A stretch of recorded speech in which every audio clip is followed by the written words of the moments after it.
get into the details. So what are your favorites? If you have, can you enumerate your favorite treatments that you usually take or, go through? Well, dalawa lang naman yung halos lagi kong binubuk na service sa kanila is the traditional Balinese massage and Thai yoga.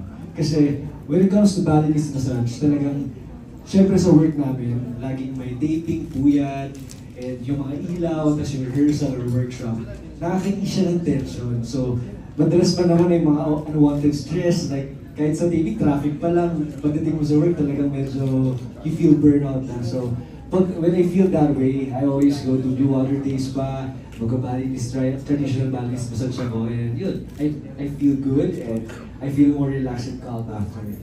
And syempre, alam naman ng mga tao, especially sa mga naka-follow sa akin sa social media, lagi ako nakikita nag-workout ako. I always do workout, lagi ako may mga activities like workout. So, yun, pag masakit na yung katawan ko rin, nag-burnout na yung muscles ko, nagtatay yoga ako kasi it stretches my body and it balances my body and also yung blood circulation ko.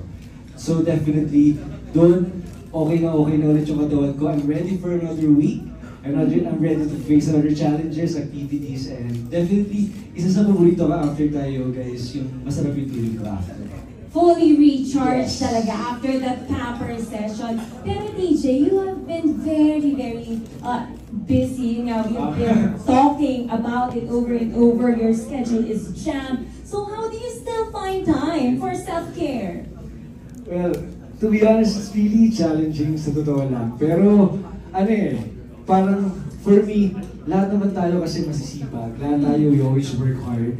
So natutunan ko yan throughout the years na, I can't pour an empty cup. So, kailangan ko talagang, because I'm always using my energy and I'm always giving my energy. So, I need to recharge, to regenerate. So, sinet ko talaga yung goal ko na, once a week, kailangan ko mag-visit sa Blue Water Day Spa para at least talagang makapagpahinga ako. Kasi kailangan ko alagaan yung sarili ko eh.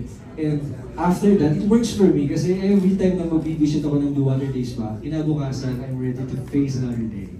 Parang feeling ko, I'm ready, kahit anong challenges yan. So, it helps me a lot. I love that. Thank you so much. Very well said, TJ. And now I believe we are so ready to hear questions from our media friends. So, I believe at this point, again, we are opening the floor for a quick Q&A with our new Blue Water Day Spa brand ambassador, TJ Marquez. If you have questions, please feel free, raise your hands, and our team will hand you over a microphone. Yes, I think we do have here one. The microphone here, over here, yes, please.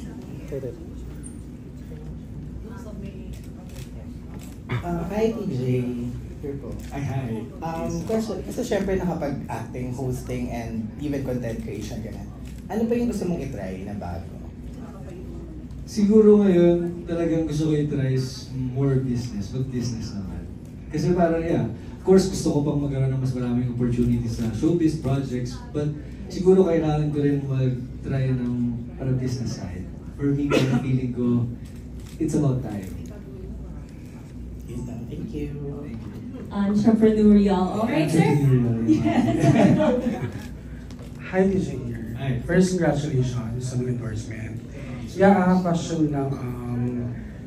Is there a dream project or dream actor or actress na gusto mong maka-work ni TJ Marquez? Lagi kong binabanggit, gusto ko talagang mag-play ng superhero. So anytime, any project na superhero ako, kahit may mga kasama akong mga team, parang feeling ko kasi nag-enjoy ako to wear costume. So parang masarap yun ng magsisave, may kontrabida, may mga ganong monster na kalaban. But kung actress naman, mga actor, siguro kahit anong role, basta siguro makatrabaho ako si Miss Julian Santos. It will be exciting for me. Thank you and congrats. One lovely choice, Julian Santos. Oh my God, I love. Why does you want to work with Miss Julian Santos? Yes, another question from our friend. Yep. Hi DK, congratulations sa your new endorsement. Maalan San Stars ko to. I just want to